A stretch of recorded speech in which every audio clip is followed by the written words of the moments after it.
Hello, everyone, and welcome back to Talk Wordy, my hub for all of the words that I read, write, or otherwise want to yap about. Today, I have a very special. Every time I say yap with an author guest, I'm like, I feel so weird. No, it's great.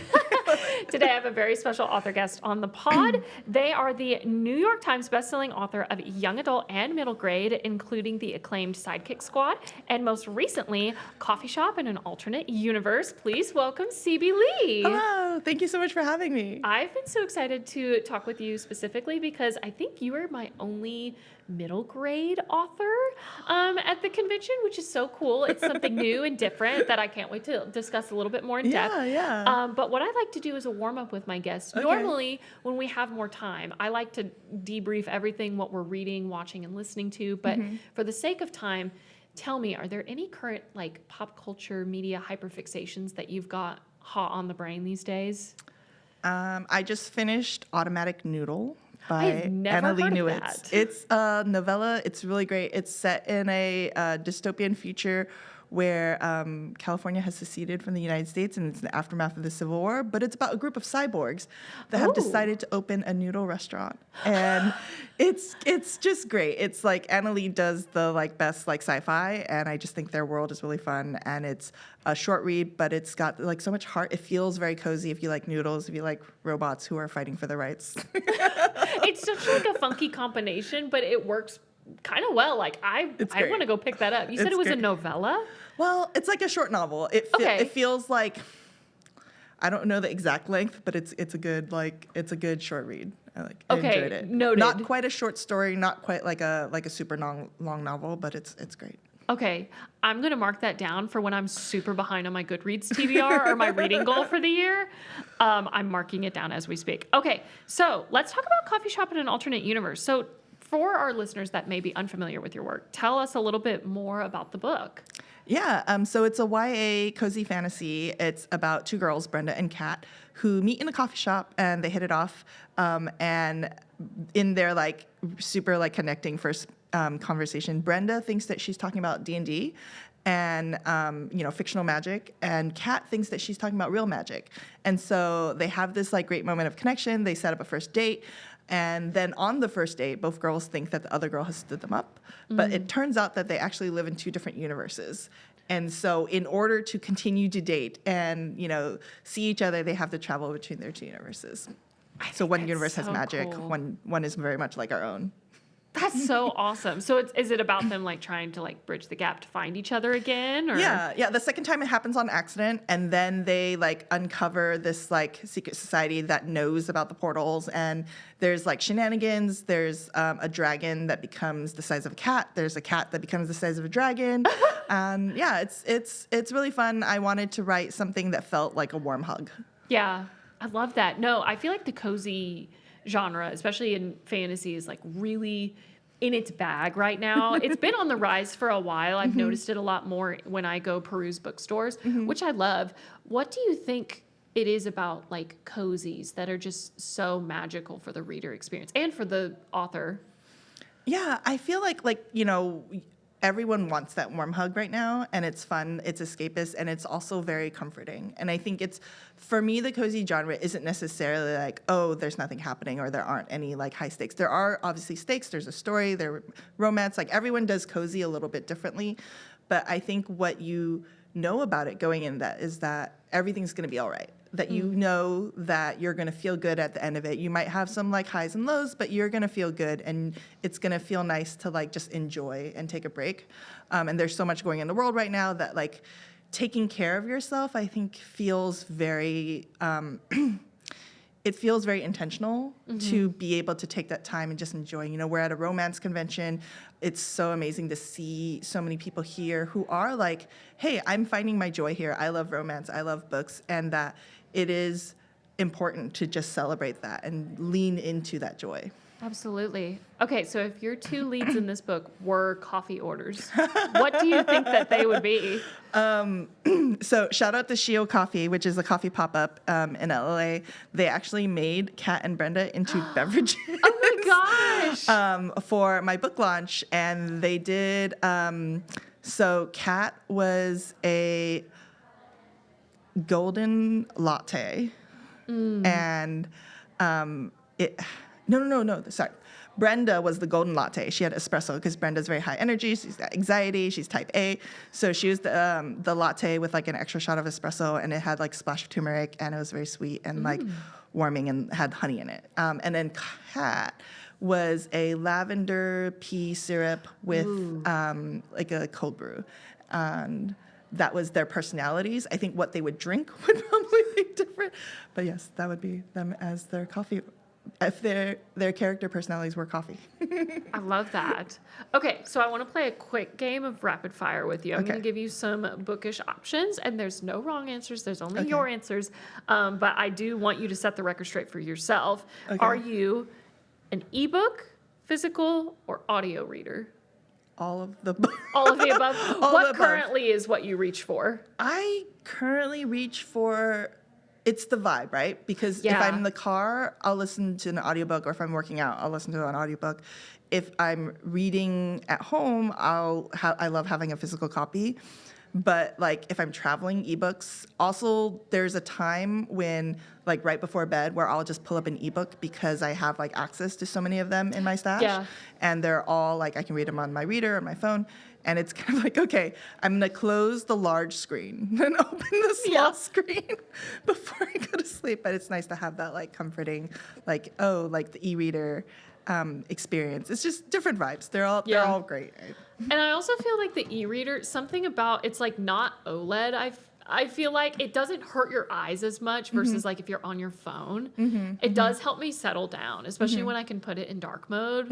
I love it. Would you rather conquer your TBR pile or buy a new book? I would purchase more books. Yes. I do, like, I chip away at the TBR pile, but I don't feel, like, pressure about it anymore because it's just more books, right? And they're, like, in my home or, like, I have a stack of them, and I just love that they're there. And then when the stars align for that particular moment, that particular vibe, I'll reach for that book and read it. I just read a book that I've had for, like, 2 years. And then I like really enjoyed it. This was Zoe Brennan, First Crush by Laura Piper Lee, who is here at the convention. Yeah. And I met her and I said, I love your book. I just read it, even though I owned it for over a year. Yeah. Okay, writing playlist or a project vision board? Both. I'm more about the playlists because the vision boards, I don't know. Actually, I've started doing more vision boards lately because I need that aesthetic, that feel like, what does the setting look like? What are the foods? What are the outfits? And what is the like mood board for each character? So I can get a sense of like what and who they are. But the playlist starts almost immediately. I usually curate 2 playlists. Like one is for like the vibes, which is just the like, the songs that are capturing the feelings of the novel, and then, and then the songs that I listen to while I'm writing. And these songs are usually almost always like soundtrack music. I don't like to listen to lyrics when I write because I get distracted or like it's not part of the story. But like movie soundtracks are very specific to like I have an action writing playlist, and I have like a romantic writing playlist, and then some that are just like the walking through the woods type aesthetic, like they're adventuring. They need like, there's like a slight amount of intrigue, but like all of these are just like soundtracks that I'll like put on and that set the mood while I'm writing. Yeah, for sure. Couch reading or bed reading? Couch. Oh, okay. In the bed is when I have my e-reader. Yeah. Because that's before I'm going to bed. And then the couch is like I'm curled up. I have a blanket. I've got the pillows. It's like cozy. So it's different moments. Okay. Are you a coffee, tea, or soda person? I would say tea, even though I've written a book that takes place in a coffee shop. I do love coffee. My partner really loves coffee, and I think part of the experience about like going to a coffee shop is like you're in the community, right? You're going out, you're enjoying, you're supporting a small business, and you're sitting there and like. I used to be very like, why would I go spend money outside when I can make coffee at home? And I realized that like, no, it's part of the experience, right? You're being there and you're enjoying, and that's like a different moment than just being at home. Yeah. And then happy ending or a cliffhanger? I would say happy endings. Cliffhangers only for if I absolutely know there's going to be a follow-up. Yeah. I do enjoy it as like a moment in a story because I think it's really like clever, and I definitely like, as a reader, I appreciate it, but I also both appreciate, and I'm like, why? When does the next book come out? Or, cliffhangers in chapters, end of the chapters, because then you just keep Yes. going. You're like, I can't stop now. I was like, what have been some of your favorite cliffhanger moments as a reader?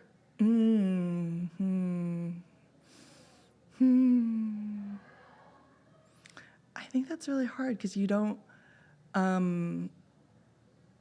it's like go directly to the next book. This is the type of question where I was like, head empty, I've never read a book in my life.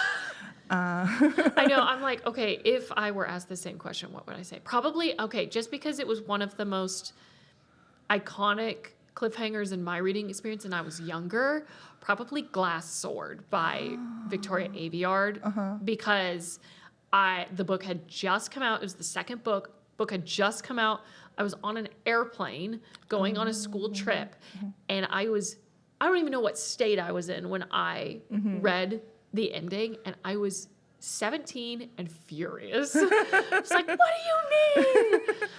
It might have been, okay, it's hard to remember because I read all of these very fast in sequence. So the Murderbot Diaries. So I was reading just like one after the other before the new series came out.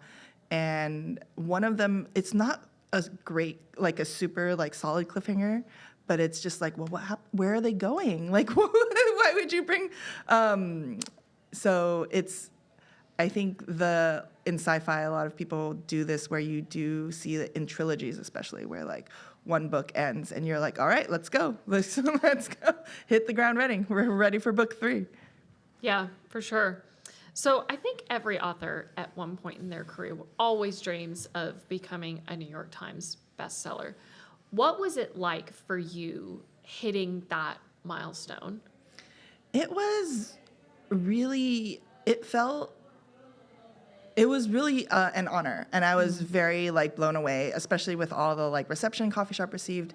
I've been writing and publishing for like 10 years, and since then, I think the reason why I started writing is that I wanted to write the books that I wish I had as a teenager, and I wanted queer books to exist for queer teens, and just knowing that my books have been accessible, that like so many people have like loved them or recommended them, like the July of last year when Coffee Shop came out was such a whirlwind. And I remember very distinctly when the New York Times news happened, because I was on a train to go to San Diego Comic-Con from LA. And I remember like the Wi-Fi wasn't super great on the train.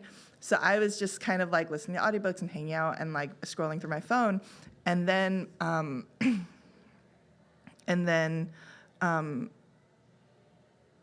oh wait, no, this is, okay, wait, the day before I got on the train, I'm mixing the moment up when I was talking about it. But I had actually gotten an email from my editor that was like, hey, do you have time for a phone call?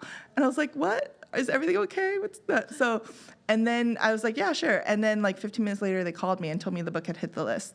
And it was such a moment of like shock, but also like, wow, like this is incredible. But that had been, that was almost a month after Coffee Shop Hangout. No, now I'm mixing up my timeline completely. I'm so sorry. Okay. No, you're because fine. like several things happened all at once. Like it was a Barnes & Noble pick for the month, which was huge. Like that was such a huge honor, just be able to walk into a Barnes & Noble and like see a table full of my books, to know that like all across the country, every single Barnes & Noble was like, yeah, like we're like excited about this book, and that they chose it as their YA pick was a huge honor. And then yes, okay, now I remember the sequence. On the train, on the Amtrak, was when I learned it was a USA Today bestseller. Oh, wow. Then the phone call was New York Times, because I was at home for that. But I was really, it felt very incredible to be seen, just to know that like a book about like two queer girls like falling in love and having a romance was recognized, right? And just that like the people everywhere can see it. And it's publishing is really weird, because some of these are like a little arbitrary, some of them are like based on sales, and the month thing after was because they were counting paperbacks. So when people are like, oh, it's like an instant USA Today bestseller, we're like, okay, that happened the week of, right? Because they're just counting book sales. Yeah. Like hardcover, paperbacks, doesn't matter. But because the New York Times doesn't count like if you're in young adult, they don't count they only count hardcovers for the weekly lists. So Coffee Shop didn't hit the list until a month later when they were like, okay, what happened in July? Then they counted all of July all at once. But I'm still like blown away. Yeah. It's just wild. I love that for you, though. What advice do you have to any newer or debut authors that have these kind of aspirations ahead of them on their horizon? What kind of pieces of encouragement would you offer them as somebody that's been publishing for 10 years? Yeah, I think it's really easy to get caught up on like looking at what other people are doing and to say like, that is so exciting, like all these other people are getting things. And I think the best piece of like writing and publishing advice was from another author who was like, hey, just concentrate on what you're doing.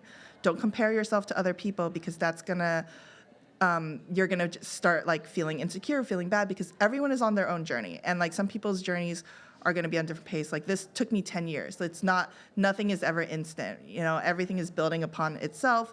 Like this book would not be possible without the previous book or the previous book before that, and like who I am as a person and like all of my experiences leading up to this. So it's not just like you're writing your first book and not that this doesn't happen, which it does, which is great, but it's very unique and like don't feel pressured by like everyone's like, oh, I'm hitting this goal and it's the end all be all. But like I think also measuring your success, like for me, the first time that I saw my book in a public library, that was so important and special. And I remember like crying and like tearing up. And I think that moment happened for Not Your Sidekick and seeing this book be like in the like special like plastic and with the library tag and knowing, I talked to the librarian and she was like, well, it's hard to keep on the shelf. We had to get more because kids kept checking it out. And I was like sobbing in the library and remembering that moment like 10 years ago, that meant so much more to me in that moment than like learning that I hit the list. Like obviously different moments in my career, but like there were, like that marker to me felt like success, right? Yeah. And like as any career that you're going, you're going to be moving your own goalposts. So my encouragement to writers is just like, keep writing, do what you love, keep doing what you're doing. Like, you know, your aspirations are your aspirations, but like thinking about what other people are doing is going to distract you from your own goals. Yeah, I love that. That was great. So obviously when we're recording this, we are at Lovelit, but by the time this comes out, it'll be a little bit further down the line into the future. Where can our listeners in the future find you, your books? Are you going to any more upcoming events? All that good stuff. Yeah, I am going to be at the LA Times Festival of Books in April, and you can always find me on social media as CB_Lee_CB Lee. I have a website, it's cb-lee.com. The next event is, oh wait, no, there's a couple events before that. I'm in conversation with like a couple of different authors for their launches, but you can always find me on socials and check out my events or join my newsletter. And the next in-person would be at the LA Times Festival of Books. Awesome. Love that. Okay, there you have it. Thank you so much for tuning into Talk Wordy, and my thanks again to CB Lee for coming on the show. Yeah, thank you for having me. This has been so much fun. Absolutely. I had a blast. Don't forget to follow the podcast on Instagram at Talk Wordy Pod, and I will see you in the next one. Bye, you guys. Bye.